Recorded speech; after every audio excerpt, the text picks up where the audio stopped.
Well, I've had a pleasure of just having dinner with Richard and getting to know him. Richard, you are, I think you describe yourself, is that right, as an evolutionary biologist, a molecular, what was the other bit? Molecular ecologist. Molecular ecologist. Okay, I've got that. You can cut it either way. Okay, and he has actually reached the pinnacle of a biologist, which is to have a tree named after him, which is, I gather, you can tell us what it is. Well, it's called Betula Buggsii. It's a white birch. It grows in China. I've never seen it, I have to admit. One of my objectives is to go and see it at some point. But of course, the air miles of going to see a tree in China are quite considerable, so I have to be very careful. Good for you. It was named by one of my former PhD students. Okay. So I guess I was glad that he still felt on good enough terms with me to name a tree after me. It's not always the case with a PhD student and their supervisor, so I was happy with that one. Also, being on the BBC, I think actually I did, without knowing it, hear you on the BBC talking about ash dieback disease, which is one of your research. So just tell us a bit about your research and how that links with environmentalism, the topic of tonight's discussion. Yeah, so well, as Joe said, most of my research is on British trees, thinking about how they adapt to climate change and emerging pests and pathogens. And the pests and pathogens have quite often been brought in by humans. Globalization is leading to a spread of microorganisms and insects around the world, and this is causing all sorts of unexpected problems. Because, for example, with the fungus causing ash dieback, in China, where it comes from, it doesn't actually attack and kill living ash trees. It just decomposes the fallen leaves on the forest floor. But then, accidentally moved over to Europe, it can attack the living tissues of our native ash trees and cause this massive problem that we can see all around us in the countryside with ash trees dying off. And so my research is trying to understand how we as humans can try to undo the damage we've done as we've moved around these pests and pathogens by potentially breeding trees to have resistance, growing different species of ash tree, for example, as an alternative, or if we can understand how natural processes are reacting, maybe augmenting and giving a helping hand to those natural processes. Right. Or if we think the natural processes are doing a great job on their own, just leaving them to it and trying to manage with that in mind. So that's the major focus of my research at the moment. And I did suggest, this is, I'm sure Richard gets this a lot, but being called Buggs, that he should have been an entomologist instead of a plant biologist. Yeah, I'm very much on the side of the trees, not the bugs at the moment, yeah. How did you actually, how did you actually get into biology and ecology and putting those two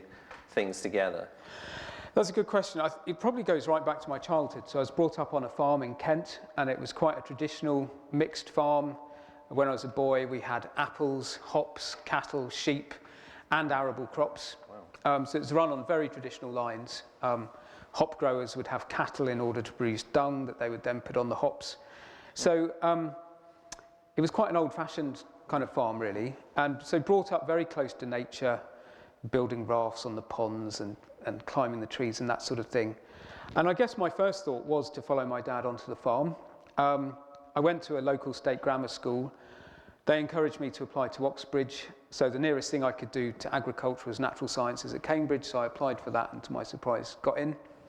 After that, I went back to the farm for a year, had a terrible year, big barn fire, and then I saw a PhD advertised at Oxford that was in a topic that I'd had a very inspirational teacher on here at Cambridge. The director of the Botanic Garden at the time had taught me evolutionary genetics. I can see one of my old classmates here in the audience.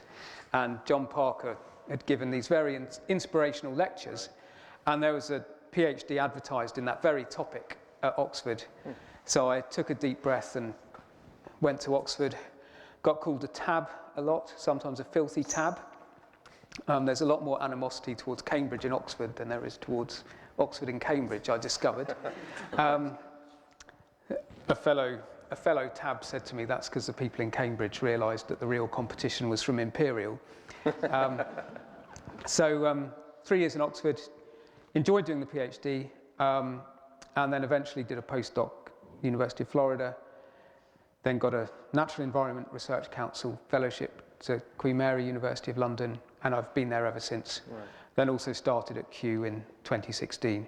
And that enabled me to give up most of my teaching and just focus on research. Right, wonderful. Yeah. And so as well as being a scientist, you're also a Christian. And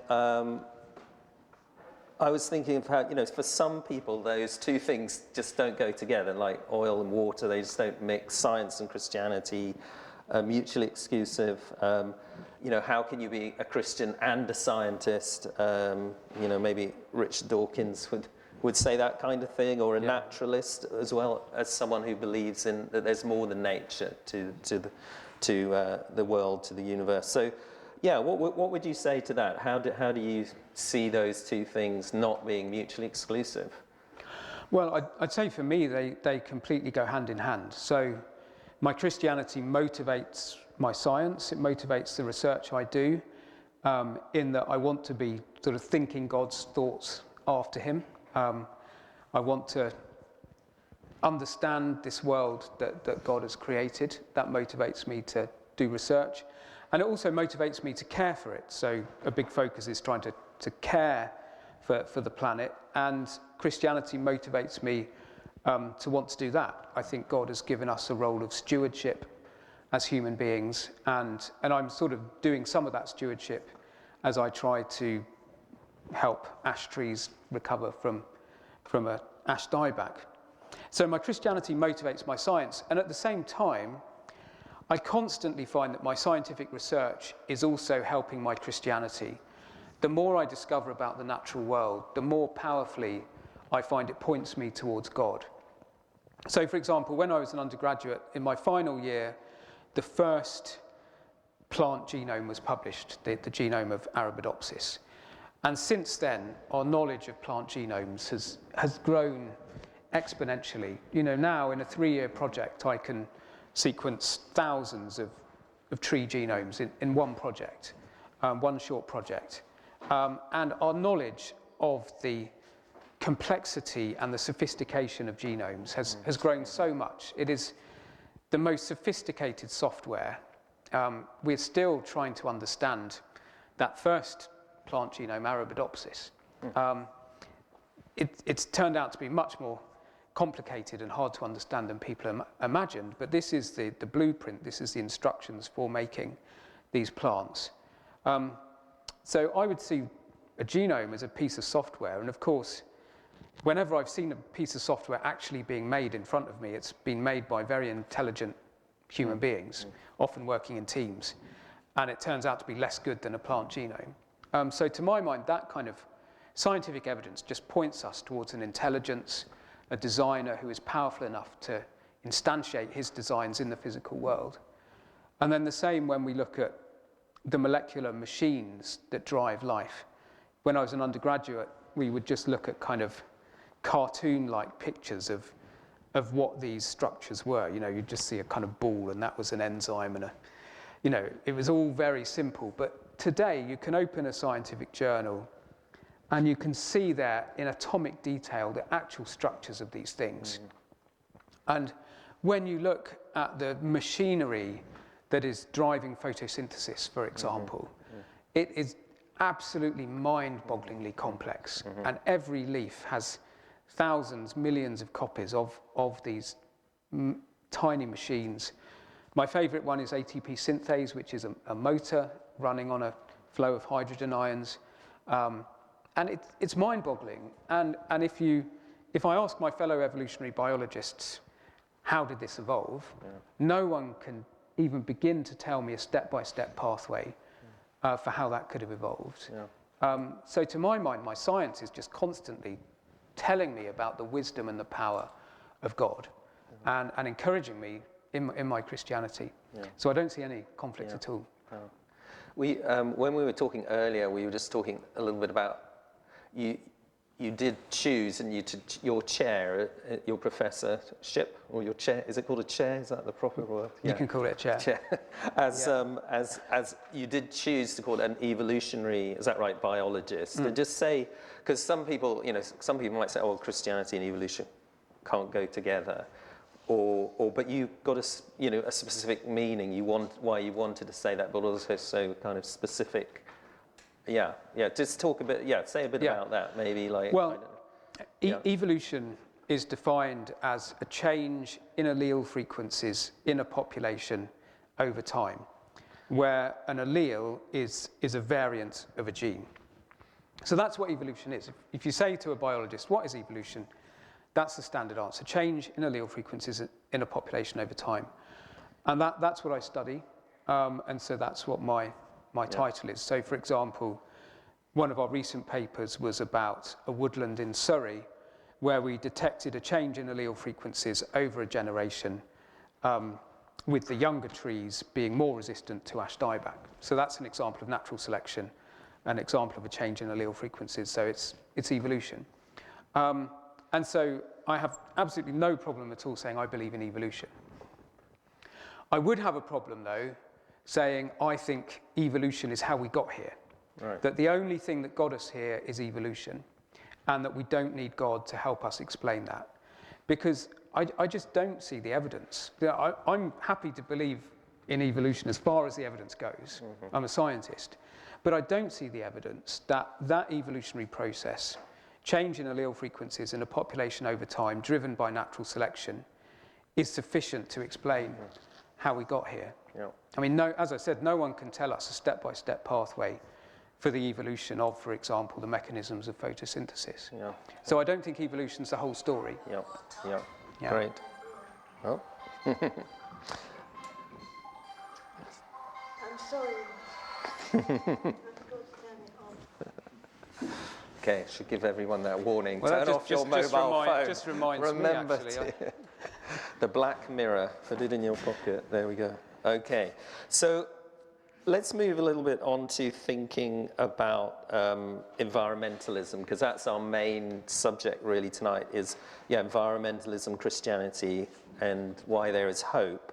So, it's I guess all of us here would be very aware of the things that are going on in terms of the environment, climate change, not just that, but species extinction, it's called the Anthropocene age, isn't it? Where actually we are causing mass extinction of species in a way that hasn't happened for many millions of years, really.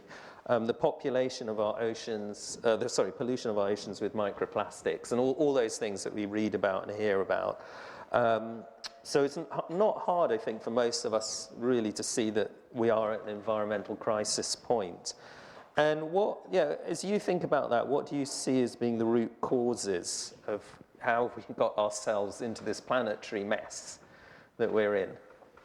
Yeah, well, I think as far as the anthropogenic component of all of these aspects of environmental degradation goes, it's clearly humans over-exploiting the planet, not thinking carefully enough, going for a quick win, a quick buck, not being careful about how we use natural resources. And a lot of it comes down to greed and ultimately what as a Christian I would call sin. We're living out of fellowship with God, our Creator, and then that is causing us not to treat our fellow human beings as we should treat them. And it's also causing us not to treat the planet as God intended us to treat it. So I'd see it all sort of summarizable under the heading of sin, basically. Right. Agreed. Yeah. I've been listening to, I'm sure some of you know Paul Kingsnorth, or have listened to, read his book Against the Machine, and I like the way, just thinking about the way he is an environmentalist, but the way, he kind of thinks, I think he says something like, I looked at the problems and I thought they're, you know, is this an economic problem? Is it a political problem? No, you know, it's something else going on. Is it a problem of technology? And he kind of, you know, in his own thinking went through that, and he said, no, actually, this is a problem about the way that we relate to the natural world. It's a problem of relationship, and he said how we see the world, how we see our relationship to nature, how we think about what we are as human beings. And then he said, and at the end of the day, that is a spiritual problem. That's the way he would see it. So that's kind of, yeah, it's not just as he said, an economic, political, technological problem. Yeah. You've also spoken quite a bit, haven't you? I think I read you in things you've written about how the environmental movement itself is in crisis, and that when you go to meetings, international meetings, you see there's actually a crisis within the movement itself. Do you want to just tell us a little bit about how you see that, and what are the problems that you've seen within the movement? Yeah, I sometimes say there's not just an environmental crisis, that there is an environmentalism crisis. And I think as we look at the world around us, we see that every day. You know, a few years ago, for example, in France, they tried to put more tax on petrol for environmental reasons, and then there were the yellow vest protests. You know, people didn't want that. Yeah. And increasingly, we see people voting against environmental policies. There's a kind of almost a reaction against environmentalism. We see prominent environmentalists sort of getting distracted onto other causes, and generally a sort of loss of focus.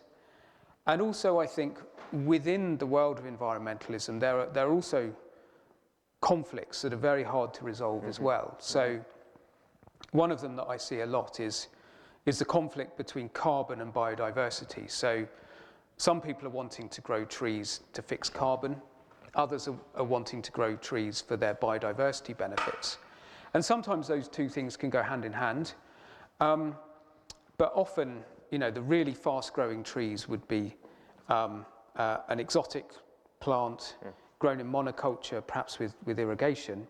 Right. And that's exactly what the biodiversity people don't want to see, but it's what the carbon people want to see. And so you have all of these conflicts that are really quite tricky to resolve. So the fast-growing trees are there to fix the carbon because they grow so quickly. Yeah, but they're not. Right. And so it's kind of quite hard to deal with all of these issues at once. Yeah. And then that leads to a lot of sort of internal conflict in what we're going to prioritize. Yeah. But I think the main issues I think that are challenging for environmentalists at the moment are, one of them is how do we place a correct value on human beings? So are human beings the best thing about the planet or the worst thing about the planet? You know, should we prioritize human life over everything else? Or would it actually be better for the planet if humans just went extinct? How do we kind of resolve this issue of humans and their relationship with the planet? The other one is, how do we define right and wrong? I think increasingly we hear issues to do with the environment presented in a very moral framework, but it's sometimes a framework that challenges traditional and indeed Christian views of morality. And I think that's a very tricky one. So, for example, a few years ago during the pandemic, I did a poll on Twitter, and this was when Twitter was still what it was before Elon Musk, and so it was fairly kind of left-wing, lots of environmentalists there. I just tweeted, what is worst? What is morally worst? Transatlantic flights for a romantic weekend in New York with my spouse, or an extramarital affair 5 minutes down the road. And a third of the people who replied said that the flights to New York with my wife were worse than an extramarital affair within walking distance. And so it just shows how our views of morality are shifting, and how tricky it then becomes to sort of have a common language of what is right and what is wrong. So they're kind of putting the environmental benefits of not flying over the relational of having an affair. Yeah. Air miles are a bigger sin than right. adultery. Yeah. Okay. So there's defining right and wrong. There's valuing humans. Another one is motivating selflessness. I think we really struggle with that because ultimately everyone needs to be selfless. We need to be saying no to holidays in Sydney. We need to be saying no to a bigger TV screen. You know, there's a lot of things we need to be saying no to in order to reduce our carbon footprint, etc. And it's really hard to motivate that, particularly if there's no God, if there's no afterlife, if death is the end. You know, why shouldn't I have the holiday of a lifetime? Right. You know, why should I care if I'm putting out a little bit more carbon dioxide, which is going to make a small difference to climate change that is going to affect future generations and people other than myself? And actually, it becomes quite a hard argument to have with people if, you know, life is all there is and death is the end. Why not have my best life now? So I think that's a problem, motivating selflessness in a godless world. And another problem is hope. You know, why could I have any hope that anything I do would make a difference? You know, isn't the planet doomed anyway? You know, isn't someone going to start a nuclear war at some point? You know, what is the point of me denying myself now? There's no hope, so I might as well, you know, eat, drink and be merry, for tomorrow we die. Right. And so I think those four things are a massive challenge for environmentalism. And I think that Christianity actually gives us answers to all of those things. To those things. Okay. Just thinking about that point that Christianity is giving answers to those things. I guess if you go back, certainly in the last sort of 50, 60 years, in a sense that Christianity's come under a lot of criticism about its relationship to environmentalism. And I suppose this goes, you know, right back to the famous article that Professor Lynn White, the historian, wrote 1967. I think it was called the Historic Roots of the Ecologic Crisis, in which I guess his argument is that he would say that because Christianity places such a premium on human beings over nature, that really gives human beings the license to abuse or maybe just use the created world to our own ends. I think that's his argument. And then he says that we need. I mean, he would agree with you in that sense, and Paul Kingsnorth, that we need a spiritual solution, but he goes for a kind of a pantheism, I think, at the end. It does seem, Christians have been criticised a lot for the roots, if you like. He's saying the roots of our ecological crisis is Christianity. So what would you say to that? How would you answer that question, or just begin to sketch out an answer to that? Yeah, I completely agree that Christianity is often seen as the enemy, but I think it's quite undeserved. I went back and read Lynn White's essay because I knew you were going to mention it. I'm trying to. The thing that struck me as I read it, in some ways it comes across as very, very modern, and certainly there are, I think, a lot of people turning to a more kind of pantheistic or panpsychic view of things to try to have an alternative spiritual framework. But one thing that struck me was he never actually mentions atheism explicitly. In a way, he's a bit like Tom Holland, who has been saying, you know, Christianity has given us so much of what we take for granted in the West. And back in the 1960s, Lynn White is sort of pushing that thesis so far that he blames Christianity for everything that people have got wrong. And I think a lot of what he says applies to atheism much more than Christianity.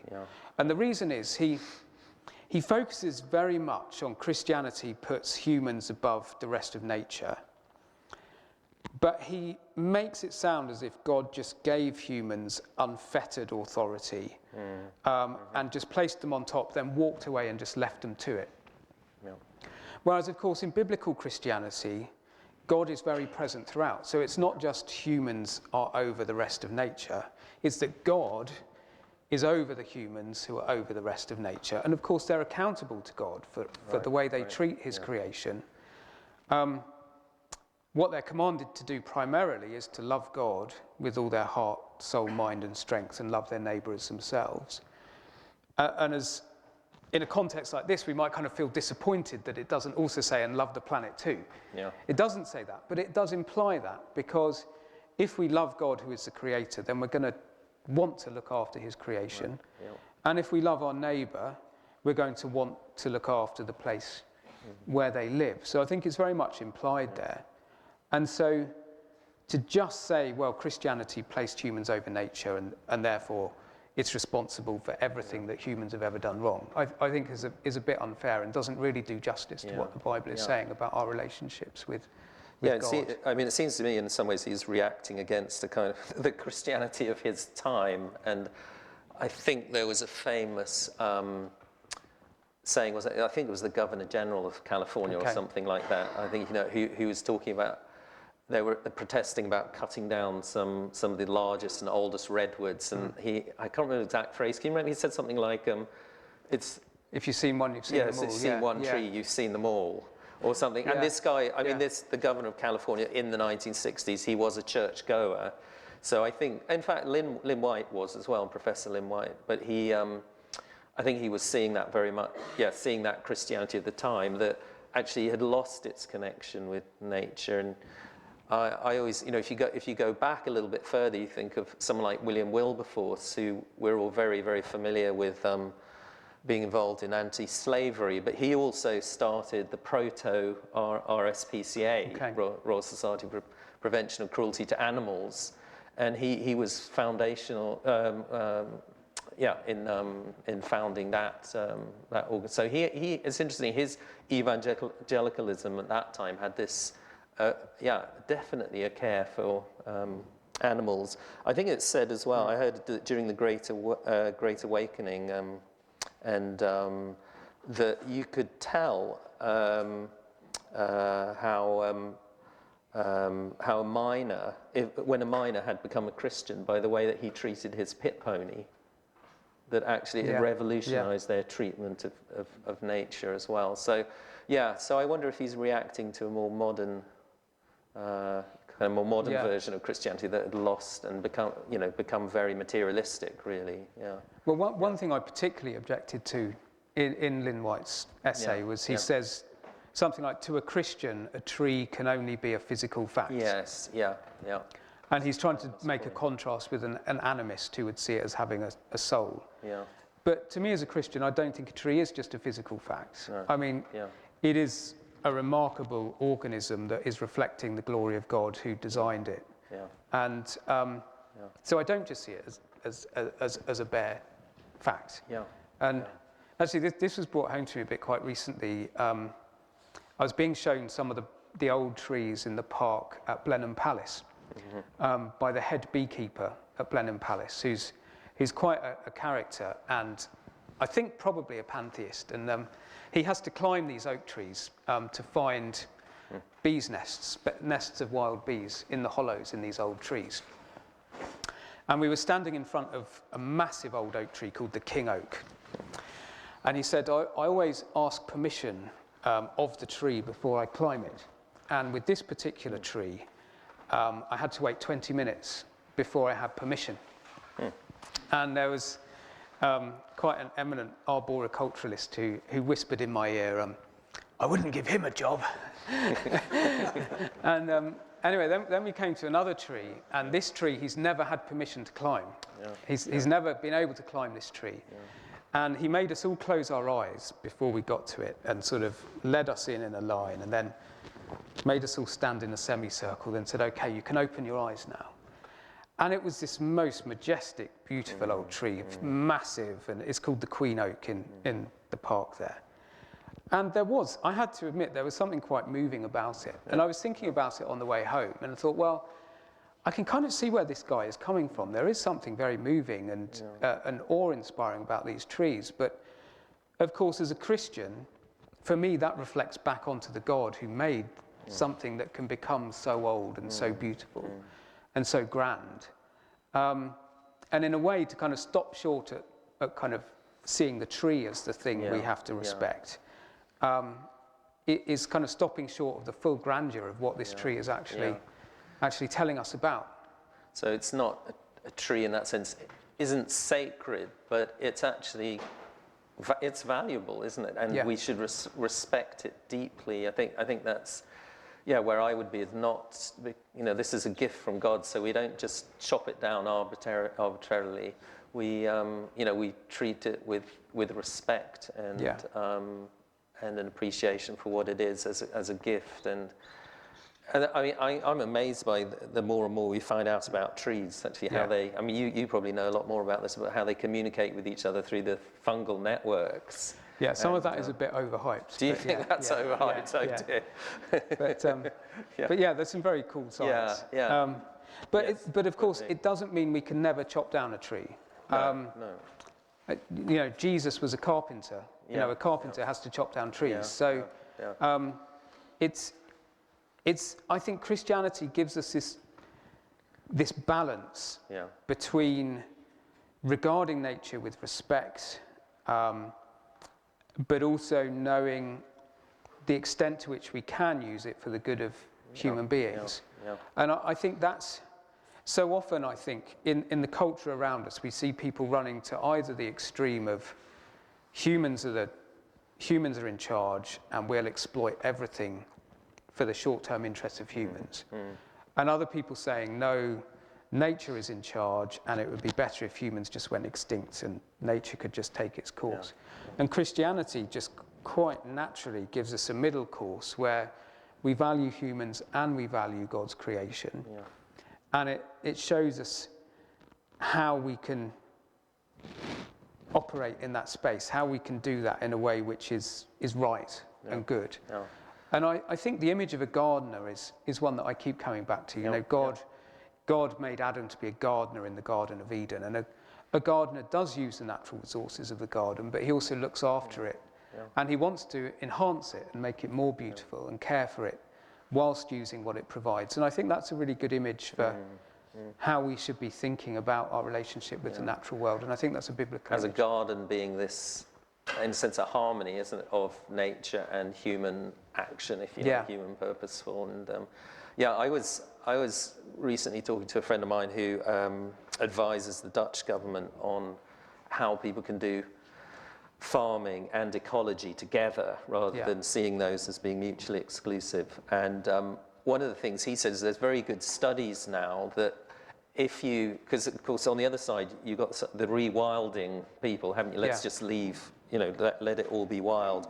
But he said there's very good studies now that actually if a farmer manages his farm for ecology, there is a much greater biodiversity than if he just rewilds it and lets it, because when you rewild something, you tend to get one species just takes over, will dominate it. You can see that if you leave your garden, you just get brambles or nettles, and that tends to then, which is fine because there are wonderful butterflies that need brambles or nettles, to be there, but you tend then you just get that type of butterfly, and so there's very good evidence actually if you do this well, thoughtfully, carefully, with respect and understanding, then actually a farmer can increase the biodiversity much more than rewilding. So that's you kind of got this image of the gardener. Can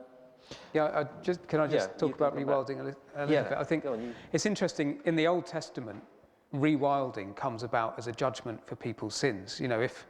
If their land is given over to the jackals and to the wilderness, that's God's judgment on them. So it would be quite interesting to kind of think through a theology of rewilding, because it's not that Christianity is completely against the wilderness, because the wilderness is often where people go and meet with God, and clearly, if the lions went extinct and the wild asses and things that the Bible celebrates, that would be a tragedy. But on the other hand, the ideal environment in the Bible does seem to be a kind of garden or even a garden city where humans are living with nature and looking after it, and there's a happy interaction between the two. You know, whereas many environmentalists would say, no, the ideal scenario is a scenario with no humans, where we just have rewilding. And I think that is quite an interesting tension, where a Christian view might take you to a slightly different place than a more Because I guess secular. if you go down that route, then you get to say, well, actually the whole planet would be a lot better off without us, because we're this kind of virus that's ruining it, and so we should become extinct. So that's thinking a little bit about the idea of, you know, the place of the role of humans with nature. What about one of your other points to do where the environmental movement itself is in crisis was to do with making value judgments? How do we weigh up human needs versus the needs of animals and the plants in the environment? What would you say, how would you say that Christianity speaks to that question? Well, I think it clearly tells us that human life is very valuable and very important. I think the Bible tells us that humans are the best thing about the planet and the worst thing about the planet at the same time. You know, we are spiritual beings that have the potential for a relationship with God, who he's placed in authority over the planet. But on the other hand, we've sinned and we've fallen and we do all sorts of bad things. And so human life is incredibly important. But for us to have a sense of self-importance that means we just abuse the rest of the planet is not where we want to end up. And so I guess what the Bible is saying is we need to be reconciled with God, and once we're reconciled with God, we can be reconciled also with our fellow human beings and indeed with the planet too. And so often in the Old Testament you see that if the people of Israel will mend their relationship with God, then ecological benefits will kind of flow from that. So there is always this very tight relationship between all those things. And there does seem to be this, you know, that when in the Old Testament, actually, when human relationships break down, actually there's a loss of this relationship with the natural world, and it almost, I think there's one verse that says somewhere that the land will vomit you out or something like that, that somehow there's a kind of, you know, there is this deep connection between the two, isn't there, very much.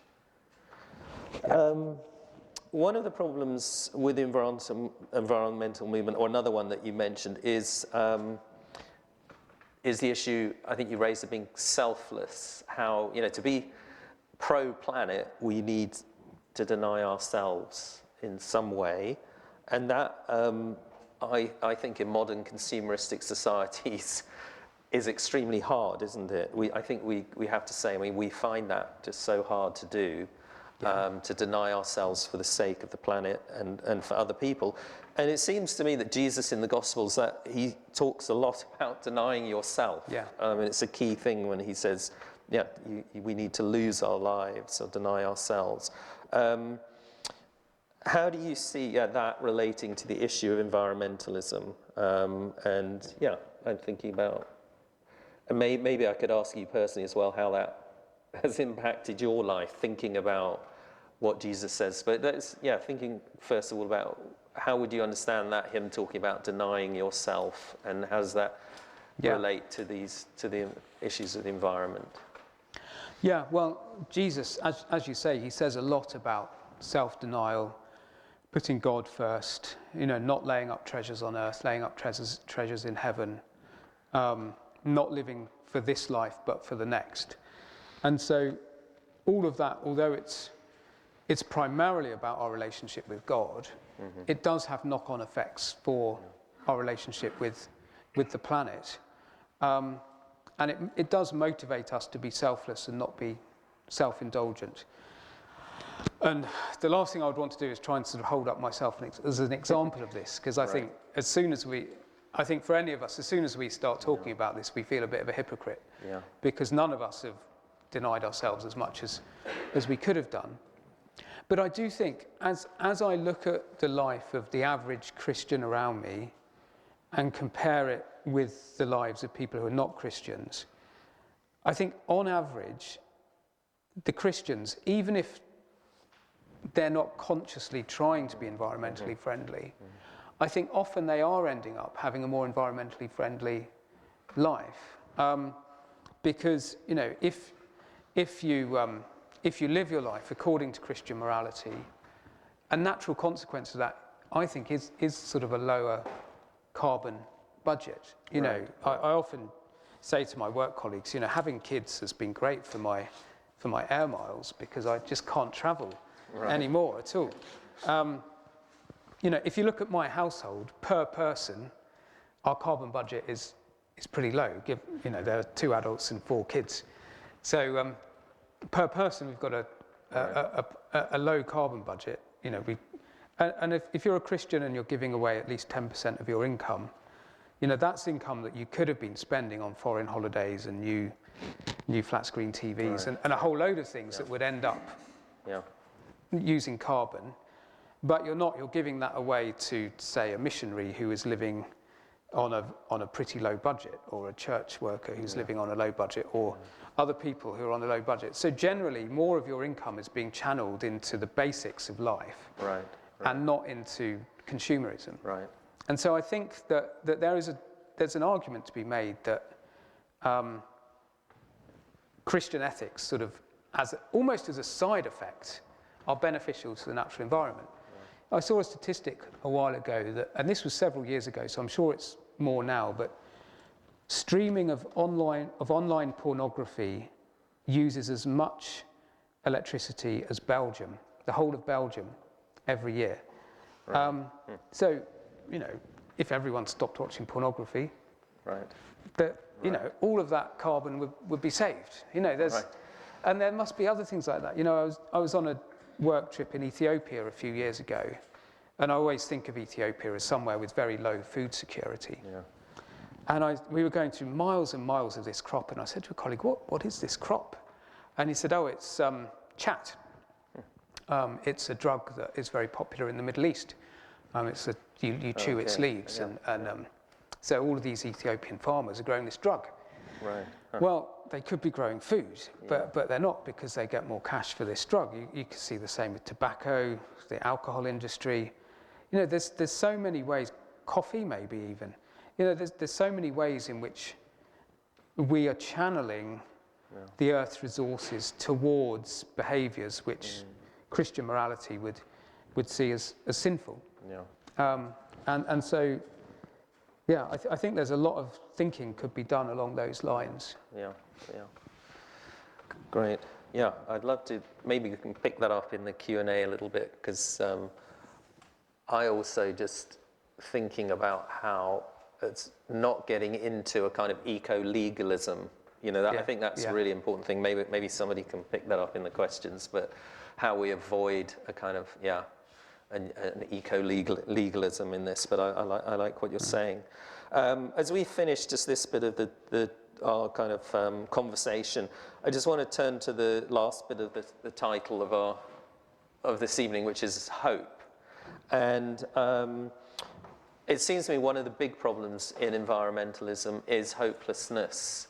And I think that's, you know, many people feel this problem. It's just such a big problem. You know, me taking a little, you know, holiday to Italy or somewhere, that compares nothing to China, you know, pumping out millions of tons of CO2 from its factories, or wherever we want to put the blame. And so I think that, you know, that leads to apathy amongst many young people I see come to L'Abri. They are concerned, but it leads to apathy, or what we would call today, you know, climate anxiety, wouldn't it? That actually, the doomsday scenarios that we see happen, or predicted. So, as a Christian and as a scientist, how does your faith help you avoid hopelessness? I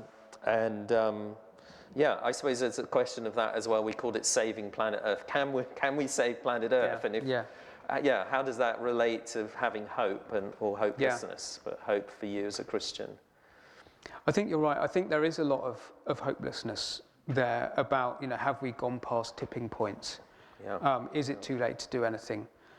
And also, you know, even if we could do something, ultimately, you know, Brian Cox on a BBC documentary a few years ago called Universe said, well, we are just a kind of short moment of meaning in the life of the universe. And whatever we do, ultimately, the universe is going to gradually shut down. You know, life is doomed on the planet anyway, you know, regardless of what humans end up doing. At some point, life is going to blink out. And then he said the age of darkness will go on and on and on. And no one will remember us. No one will care what we did or didn't do. Eternally, it will just be darkness. Yeah. And that's even without environmental issues. One thing that really struck me from the 2022 COP in Egypt, which I think was COP 27, was some politicians were talking about heaven and hell. So I think the Secretary General of the United Nations said, we're heading to climate hell with our foot on the accelerator. And then Ursula von der Leyen said, let's not carry on the high road to hell, but let's earn a clean ticket to heaven. And I was very struck by them using this language of heaven and hell. And of course, when you think about it, hell for these politicians is a kind of climate doomsday where we presumably make the planet uninhabitable, or at least a lot worse than it is. And what is heaven? Well, heaven is we basically keep things as they are now, or maybe a little bit better. You know, that's heaven and that's hell. But of course, the language of heaven and hell is being borrowed from Christians. And our heaven is a lot better than that. Right. And our hell is a lot worse than that. Right. And so in terms of carrot and stick, I mean, Christianity has got a much bigger carrot and a much bigger stick than any secular worldview can have. And of course, the carrot element of that is an eternal hope. The carrot element is that Jesus will come back. He will bring about ultimate justice. Everyone will be judged by what they've done. Every thought, word, and deed. It is all recorded. You know, for Hitler, for Caesar, for everyone. And there will be ultimate justice done. And there will be a new heavens and a new earth. God will recreate a new heavens and a new earth where righteousness dwells, and that will go on eternally. So completely unlike Brian Cox's age of darkness that goes on and on and on, actually there is meaning, there is eternal hope, there is eternal life. And so that gives me hope as a Christian. You know, even if we have nuclear war next week and life on the planet is destroyed, what I have done in my life will have meaning. It does have meaning. It will come under God's scrutiny, and there will be ultimate reward or ultimate punishment. And that gives hope. But of course, it also gives warning as well, and a lot of fear as well of what God's judgment could look like. And so ultimately, when you think of how much motivation there is under that Christian view of the future for doing the right thing now, it's just, there's so much more hope and so much more warning there.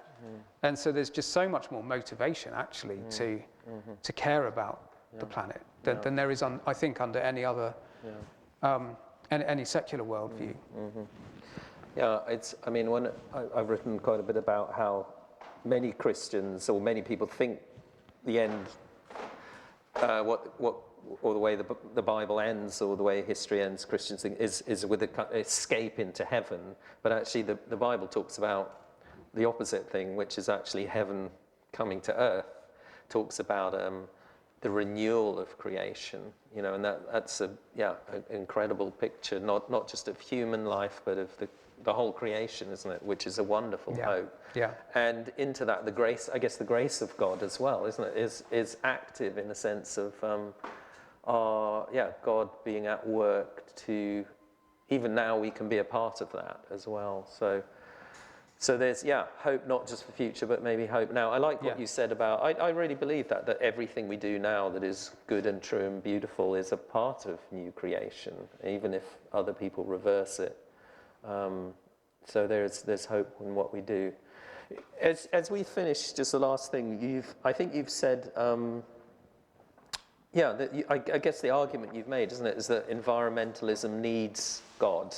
It needs Jesus. You could say that philosophical materialism doesn't provide an adequate basis for environmentalism. I think that's, but Christianity does. Is that, yeah? Would that be a fair summary of kind of what you're saying?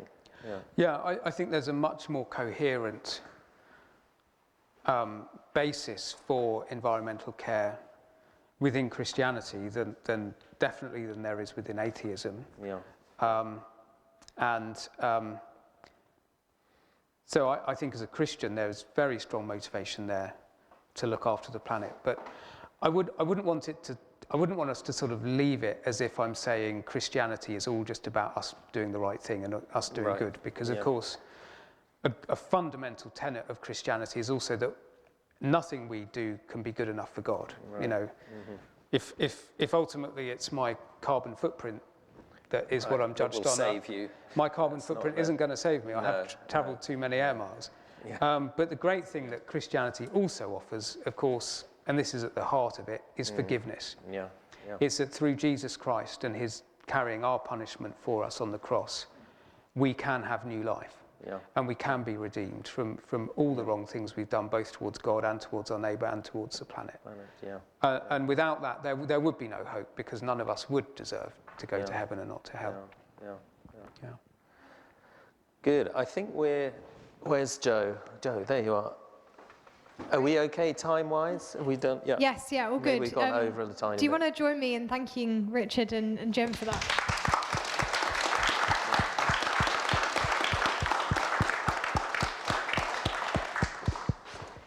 We'll now have a time for you to ask your questions.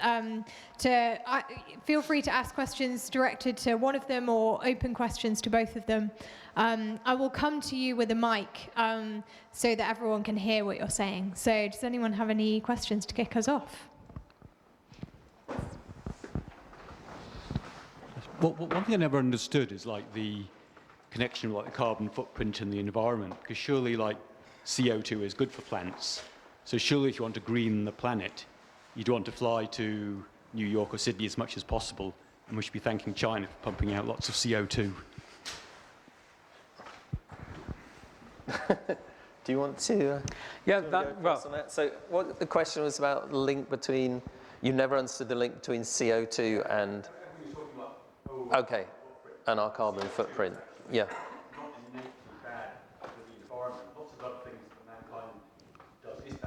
Right, yeah.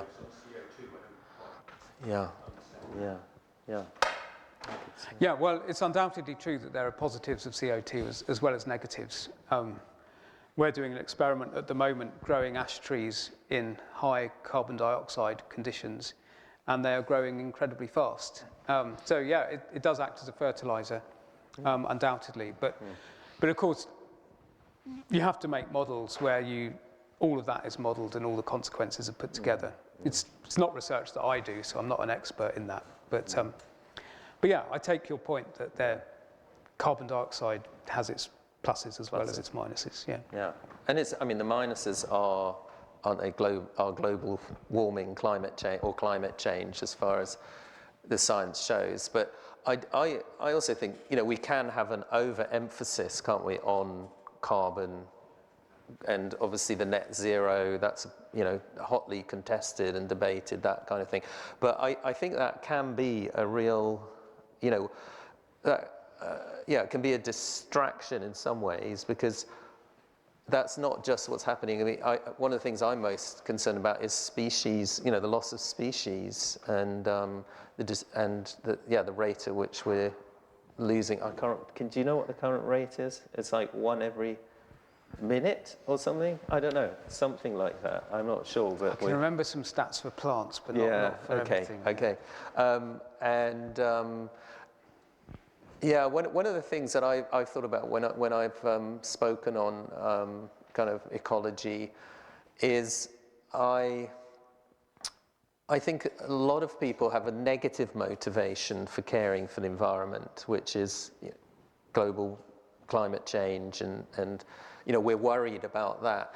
And I've tried to encourage people towards a positive way of caring for the environment, which I always think starts from looking at your local environment and learning to love the things and the plants and the animals and the things and learning about them and really seeing them. And that, I mean, this came to me, sorry, I always talk about house martins, but this started to me with house martins, which are these incredible small migratory birds that nest in my outside my window of my bedroom. And I started to really love these things, partly because I don't like winter and it makes me a bit depressed. And then when they arrive in the spring, you're looking forward to the first house martin arriving, because then it's a sign of hope. And they migrate down to Africa. And it was actually learning to love this bird that then I suddenly started to think, why are their numbers reducing so much? They've reduced by 65% since the 1990s or something like that. What's happening? What can I do? And you can do simple things like making mud on your lawn, which they use to build their nests, because there's very little water and muddy areas around nowadays. So I would say to people, although there are these big things happening that we really, we should be worried and concerned about, they can sometimes, just provide a negative, like the climate anxiety, instead of being positive about actually look around me and begin to love. I think God commands us, I would say, to love nature, to love his gift. And so we have to love the place we are. So, yeah, I take what you're saying. Yeah, it's good. There's one over there as well. Oh, there's one here. Yeah. Hello. Hello. You spoke about humans kind of as like guardians and sort of creating a garden and kind of looking after and custodians of nature. I was just wondering, what the parameters of that are, and what species and kind of the more charismatic animals, I guess, like a lion or a dog, you're going to look after, and does this extend to things like mosquitoes and bugs, or like a blobfish 40 kilometers down in the deep sea, and where does the extent, where is it better to leave things alone that, we don't need to be custodians of, because, they're doing all right as they are? It's interesting, in the book of Job in the Bible, God really celebrates the really wild animals that Job has very little knowledge of and no control over. And that's what God uses to sort of tell Job how great he is. And so I think it is telling us that these things are valuable, that we can't cultivate, we can't tame. And so now that we've developed technologies that mean that we can reach them and destroy them, I do think it is part of our job to be careful about how we do that. If lions went extinct, it would be very hard for us to understand the imagery in the Bible where he talks about the Lion of Judah and that sort of thing. And so there's God has a purpose for all of these things, and we need to be mindful of that. Yeah, it's interesting in the words in Genesis where when God gives Adam the command to care for the garden, and I think it's translated often is to work the garden and care for it. But apparently in the Hebrew, the words are closer to serve and protect, which I know is some police forces have that as their serve. But actually it's interesting that he's saying to them to serve and protect the garden, which is, maybe that gives us a kind of some sort of boundaries that we're, when we think about it, we're also serving it in a certain way and protecting the goodness of it and the harmony, and obviously rather than exploiting and it serving us. So it's beautiful that those are the actual terms that God gives them. Yeah. So, but yeah, you could say, of course, there are choices to be made, aren't there? You might, as you said, have to chop down a tree to make your house, or I don't know. Francis Schaeffer, who started the L'Abri communities, he said something, I think in the book Pollution and the Death of Man, when you you know, when you see an ant on the path, you step over it. But if there's an ant infestation in your house, you can get rid of it. Or but I try and do that well in my house. I certainly this morning I took a spider out of the shower, but I didn't kill it. I picked it up and put it outside, you know, but I didn't want it in my shower. So I think there's, you know, but that, I like that idea of starting with that basic respect. You know, this isn't a thing just to be used and abused, but we need to think before we do something to an animal. Or, yeah. Great, I'll come back over here.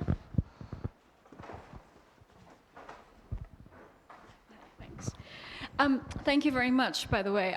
So my first question, two questions. The first one is, any thoughts on the interaction between Jesus and the fig tree? Because that always, because, you know, usually Jesus is like very forgiving and kind and gracious. Yeah. And the language usually is very like, you know, the blessing, but in that interaction it's like being cursed. So that was one question. I was always like curious about it, like what's the message in that story. But also the second one is connected to a little bit of what you mentioned about legalism. And sometimes I have conversations with colleagues, particularly from Africa or Latin American countries, and there's frustration that particularly leaders face that regarding sanctions about the use of their own natural resources, usually from, you know, like economies that have already reached the saturation point. And yeah, I find that interesting as well. So if you have any comments on that, that would be helpful as well. Thank you. Well, I have a theory about the fig tree. Okay, you can start with the fig tree. Yeah. My take on the fig tree is it represents Jerusalem. So Jerusalem had welcomed Jesus in at the triumphal entry, but they produced nothing but leaves. All they did was wave palm branches at him, and then they didn't crown him as king. So Jerusalem gave him nothing but leaves, and then this fig tree was also giving him nothing but leaves, and so he cursed the fig tree to show what would happen to Jerusalem. So I think he's using it as an image, and maybe it's a hard image, but then it is only a tree, and trees can be used for good purposes, and I guess a parable from Jesus is a good purpose. So it doesn't trouble me too much, even though I'm a tree person. I think the issue I think we do have a kind of neo-colonialism sometimes. So I think the trophy hunting debate has been really contentious among conservationists in the UK. A lot of African nations saying trophy hunting is a really good way of raising money that we can use on the ground, improve livelihoods, improve conservation, and we needed to cull some of these animals anyway for a healthy balance.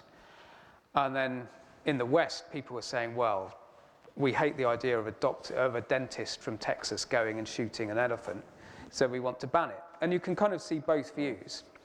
But it does feel as if the West is kind of imposing a view on the African countries, which maybe they don't want. And this is an issue that manifests itself in many ways in conservation in Africa. And it's really tricky. Whether... Sorry, I have got to know Peter Harris, who some of you will know, started Arosha together with his wife, which is a Christian conservation organization. And they work internationally now, and there's Arosha in Kenya. I don't know if this is relevant for your question, but I hope it is. But he was telling me about a project that they started doing with an area of coastal forest in Kenya, and apparently there used to be, I think, 400 or 4,000 miles of this forest, and there's only 40 miles of it left now. And Arosha is excellent for actually really working with the people and not making this, this zero-sum game. We often think of, environmental or people. And I love what they did is they discovered that the reason the people were cutting down the forest is because the local people, they were making charcoal, which they were selling to send their children to school. And so A Roche had, did the most environmentally friendly thing you can think of, which is they started a school which the local people's children could go to and for free, so they wouldn't have to chop down the forest to pay for their children's education. And then they employed local people by turning the forest area into an eco-tourism, because it has some unique flora and fauna there. And so I think that's, for me, a wonderful example of how it's not either or. You can actually, if you really listen to people, and they're very big, Arosha, on really listening to people about, and not just wading in, as you said, with your kind of Western colonialism, you've got to do this, da-da-da-da. And I think that's a wonderful example of kind of very, very out-of-the-box thinking in a way that they were really able to. And this area is just, it's flourishing now. And the people are flourishing as well, not just the animals and the forest. So, yeah. I don't know if that... It's called Arrocha, so it's capital A, and then another word, R-O-C-H-A, so it means the rock, because the first one was in Portugal, so it's a Portuguese name, the rock. Yeah, really wonderful organisation, yeah. I love what, there's Peter Harris says, he says the gospel isn't just written on people's hearts, it's written on the landscape. And I like that, as a saying, yeah. Yeah. Thanks, that's been really, really brilliant to hear this discussion. I guess it's kind of two questions that are quite simple but really big, but what do we do and in what way do we do it distinctively as Christians? Kind of in my own context, I kind of grew up in school doing the Fridays for Future climate strikes, kind of going off and getting involved with those, was involved with Extinction Rebellion, climate action stuff throughout university, and particularly with kind of Just Love, a kind of Christian social justice movement. So have been really involved for quite a long time now, and I think, all that you've spoken about hope and selflessness and despair and that whole mix of Christians kind of can sometimes be kind of blamed for a lot of it, and actually within the Christian community it can be quite hostile as well, as a bit of a distraction from doing kind of evangelism or other kind of Christian activities. I just wonder what you could speak to, like, as a Christian who cares about the climate, what do you do, what does that look like, and in what manner, what spirit do you do it? Also, as a bit of a plug, I'm currently involved with a campaign called Bankwell that's getting churches to talk to their treasurers and think about what banks their church uses and kind of switching to more climate-friendly, more ethical-friendly banks, because a lot of kind of big bank companies invest directly in oils, arms, fuels. Another kind of one of those out-of-the-box things that we can do very easily in our context and in our churches. But we'd love some practical hints and tips and what that looks like for you. Yeah, I mean, I would go back to, in terms of what we can do, and, not to become eco-legalists, because it's endless, isn't it, what you could do? It is absolutely endless. And I think a lot of that is, as I said, is driven by anxiety and maybe fear. And I believe profoundly that if you are a Christian, then you should be motivated by love, and love for nature and love for the environment, a positive motivation. And so I would say start, where you are, again, in your place where you are, whether it's in the city or in the country, and look around you and maybe see what is there in terms of the natural environment, and also maybe what is happening already in terms of the natural environment. There is a lot going on. I mean, it's wonderful, the area where, I do live in the countryside, but and we live in the South Downs National Park, and I just discovered that the park ranger, he's become my new best friend. And, he's full of amazing advice and thinking about the Labrie property that we have, what we can do about it. But I would say, you know, even if you live in a flat, an apartment, you know, kind of plant something on your balcony and watch it grow, and learn, to really love your place and see what's happening, and maybe think small, you know, rather than think big, because it is overwhelming, isn't it, when you begin to look at the big problems, and then we feel paralyzed.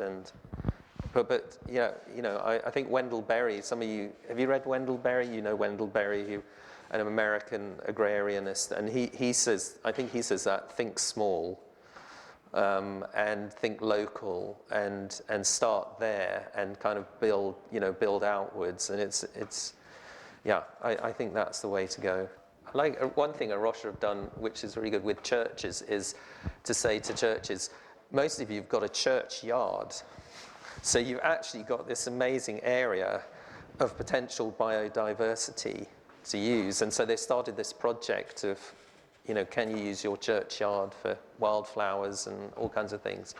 So I like that idea, starting where you are. I don't know if you had any other, I think one thing I'd add, and this is very much complementary to what you've just been saying, Jim, is that, of course, as Christians, we know that ultimately there's no real change without change in the heart. You know, Jesus said it's out of the heart of man come greed and theft, et cetera, et cetera, et cetera. And so I think as Christians, our unique insight and contribution is that we know a way that people's hearts can actually be changed through the gospel and through repentance and faith in Jesus for salvation. And that can change a whole life. And so as Christians, we know that ultimately we're not going to save the planet or anything by just trying to modify people's behavior or imposing a moral code on them. You know, even if we could do that, ultimately it would be fruitless if people's hearts aren't being changed. And so ultimately our only hope is actually the gospel.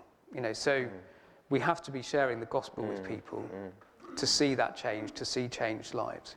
And I think that's the really distinctly Christian thing. We're not just another ecological environmental organization. We know how people can be saved and changed.